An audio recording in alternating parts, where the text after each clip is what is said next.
Political dimension of equality. तो इसका मतलब है कि जो भी एक स्टेट के नागरिक हैं उनको इक्वल पॉलिटिकल राइट्स मिलेंगे उनकी स्टेट में। सभी को एक जैसा राजनीतिक स्तर पर ट्रीट किया जाएगा। Citizen should be given rights to participate in the affairs of state.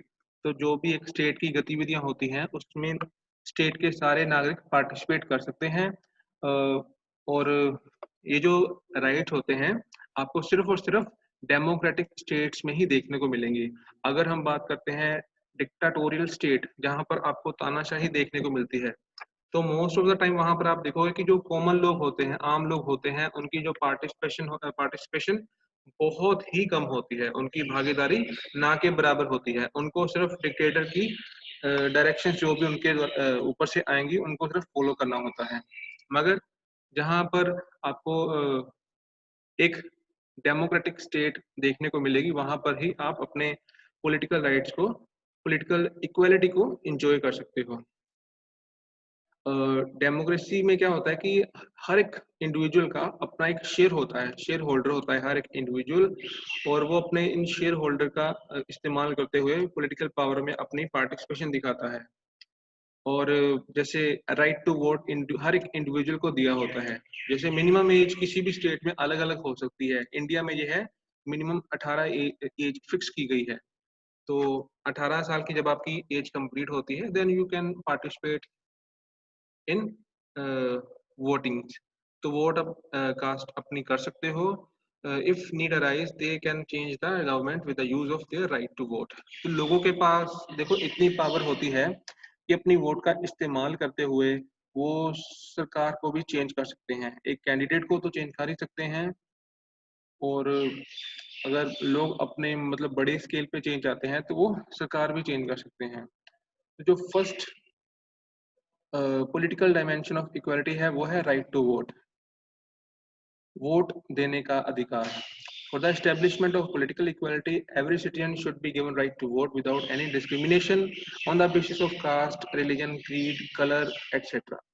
तो राजनीतिक समानता को स्थापित करने के लिए देश के हर एक नागरिक को वोट डालने का अधिकार दिया जाता है बिना किसी भेदभाव के। भेदभाव किस प्रकार का हो सकता है? Caste, religion, creed, colour, gender etcetera. और जब भी कोई देश लोकतांत्रिक देश बनता है तो वहां पर आप देखोगे कि उस देश में देश के हर एक नागरिक को वोट डालने का अधिकार दिया जाता है। For example in India, England, USA and rest of the democratic countries you will be given right to vote. तो वहाँ के सिटीजन्स को, देश के नागरिक को वोट डालने का अधिकार दिया जाता है on the basis of adult franchise. तो जो मिनिमम कंडीशंस जो होती हैं देश की, उनको अगर आप पूरा करते हो तो आपको वोट देने का अधिकार दिया जाता है। सबसे पहले हम इसको बोलते हैं आपका political dimension of equality. Second number पर हम बात करेंगे राइट टू कॉन्टेस्ट इलेक्शन, चुनाव लड़ने का अधिकार। तो डेमोक्रेटिक सेटअप गवर्नमेंट्स में आपको सिर्फ और सिर्फ वोट डालने का अधिकार नहीं होता, बल्कि आप चुनाव भी लड़ सकते हो। चुनाव लड़ने की जो एज है वो अलग अलग हो सकती है, मगर हर एक को चुनाव लड़ने का अधिकार दिया जाता है। फॉर एग्जाम्पल जैसे आप अ, मान लो अगर आपने सरपंच के इलेक्शन लड़ने हैं तो वहां पर आपकी एज 21 होगी। अगर आपने एमएलए के इलेक्शन लड़ने हैं तो वहां पर आपकी एज 25 होगी। अगर आपने एमपी के इलेक्शन लड़ने हैं तो वहां पे भी आपकी एज 30, एमपी के इलेक्शन में 25 होगी। तो अगर आपने राज्यसभा का मेंबर बनना है तो वहां पर आपकी एज 30 होगी। अगर आपने वाइस प्रेसिडेंट या प्रेसिडेंट के इलेक्शन लड़ने हैं तो वहां पर आपकी एज होती है 35। तो मिनिमम एज क्राइटेरियन अगर आप पूरा करोगे तो आप कोई भी चुनाव लड़ सकते हो, आपके पास कंप्लीट फ्रीडम होती है। और किसी भी तरह का भेदभाव नहीं होता, सभी को एक जैसा ट्रीट किया जाता है, सभी को चुनाव लड़ने का अधिकार दिया जाता है। नेक्स्ट जो पॉइंट है वो है right to hold public office. तो अ, हर एक नागरिक के पास ये भी अधिकार होता है कि वो किसी भी सरकारी ऑफिस में अपने आप को वहां पर नौकरी ले सकता है। जब आप किसी भी डिपार्टमेंट में अप्लाई करते हो तो आपके साथ किसी भी तरह का भेदभाव नहीं हो सकता on the basis of caste, creed, place of birth, creed etcetera. हर एक देश के नागरिक को देश में कहीं पर भी अगर वैकेंसी निकलती है तो वहां पर उनको अप्लाई करने का पूरा अधिकार होता है। कुछ स्टेट्स में क्या होता है कि जो स्टेट्स के लिए सीट्स फिक्स होती हैं और कुछ कोटा होता है अदर स्टेट्स के लिए, वो निर्धारित किया गया होता है। अगर स्टेट गवर्नमेंट सेंट्रल गवर्नमेंट्स के एग्जाम्स की बात करो तो वहां पर आप देखोगे कि पूरे इंडिया में से आप कहीं पे भी अप्लाई कर सकते हो जब सेंट्रल गवर्नमेंट की पोस्ट निकलती है। मिनिमम क्वालिफिकेशन जो होती है वो आपने पूरी करनी होती है, अदरवाइज आपके लिए किसी भी तरह की और कंडीशन नहीं रखी जाती। किसी का मतलब धर्म देख के या उसकी जाति देखकर उसको किसी डिपार्टमेंट में ज्वाइन करने के लिए नहीं बोला जा सकता। नेक्स्ट पॉइंट है राइट टू पिटिशन, दया याचिका करने का अधिकार। तो लोकतंत्र में ये आपके अधिकारों की रक्षा की जाती है पिटीशन के द्वारा। आप किसी भी कोर्ट में जा सकते हो। पहली बात, आपकी जो समस्याएं हैं वो आप कोर्ट में जाओगे और उनको कोर्ट में रखोगे, या बाकी भी गवर्नमेंट के जो ऑफिसेज होते हैं जहां पर आप अपनी समस्याओं को लेके जाओगे, और वहां पे जो गवर्नमेंट ऑफिशियल्स होंगे, जो सरकारी पदों पर बैठे हुए ऑफिसर्स होंगे, उनकी ये ड्यूटी होती है कि आपकी जो समस्याएं हैं उनका सॉल्यूशन आपके सामने रखें, और आपके जो इंटरेस्ट होते हैं, आपके जो हित होते हैं, उनको वो प्रोटेक्ट करें। इसको बोलते हैं राइट टू पिटिशन, दया याचिका करना। यानी कि अगर आपकी किसी तरह की किसी सरकारी डिपार्टमेंट में सुनवाई नहीं हो रही तो फिर आप इसका इस्तेमाल कर सकते हो, आप पिटिशन डाल सकते हो, दया याचिका कर सकते हो, दया याचिका का अधिकार। नेक्स्ट पॉइंट है point number 5, right to criticise the government. सरकार को आप अगर लगता है कि सरकार में कुछ खामियां हैं या सरकार में कुछ सुधार की जरूरत है तो आप सरकार की आलोचना कर सकते हो।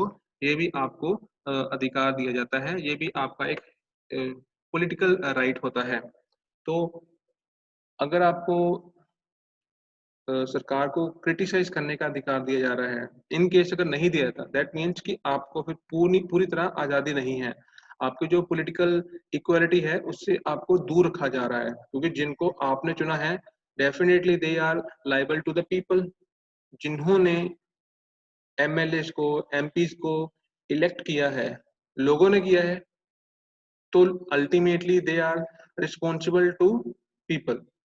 तो इन केस वो अगर अच्छे से काम नहीं करते तो लोग उनसे क्वेश्चंस पूछ सकते हैं कि आप अच्छे से काम क्यों नहीं कर रहे। तो ऐसे में वो लोगों के प्रति जवाबदेह होते हैं, लोगों के सामने लोगों को वो जवाबदेह होंगे, और साथ ही साथ कोई भी अगर काम अच्छा नहीं किया गया होगा तो वो फिर सरकार से पूछते हैं। अपने एमपी जो होंगे, अपने एमएलए जो होते हैं, उनसे वो पूछेंगे कि आपने जो भी कमियां हैं उसके बारे में वो बात कर सकते हैं।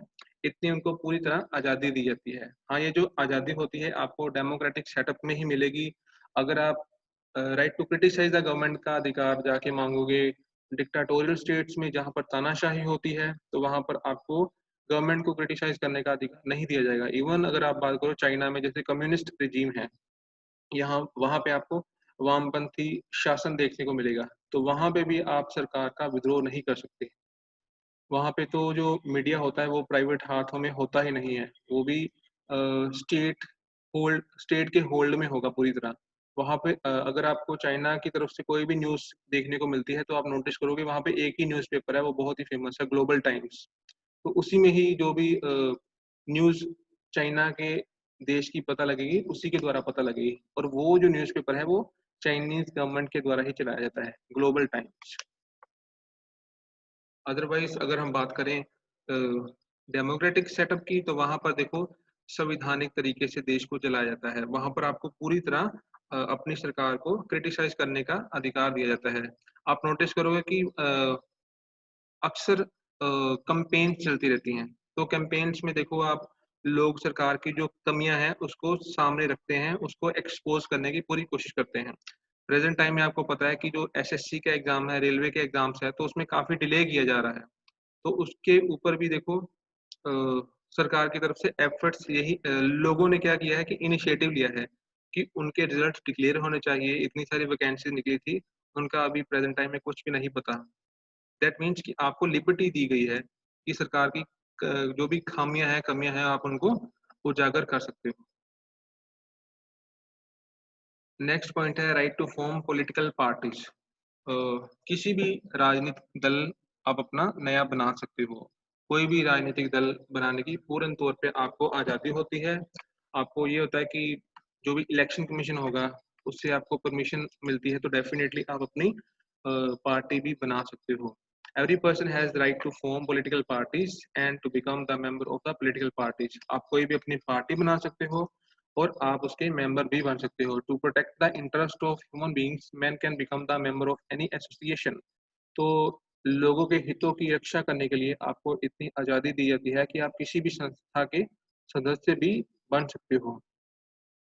अ, दूसरे शब्दों में बोलें तो हम बोल सकते हैं we can political equality means making provisions of giving equal political rights to all the citizens irrespective of any discrimination. जब हम बात करते हैं राजनीतिक समानता की, तो हमारा मतलब ये होता है कि देश के हर एक नागरिक को राजनीतिक अधिकार एक समान दिए जाने चाहिए बिना किसी भेदभाव के, ताकि वो अपने देश में अपने लोकतंत्र पर विश्वास कर सके।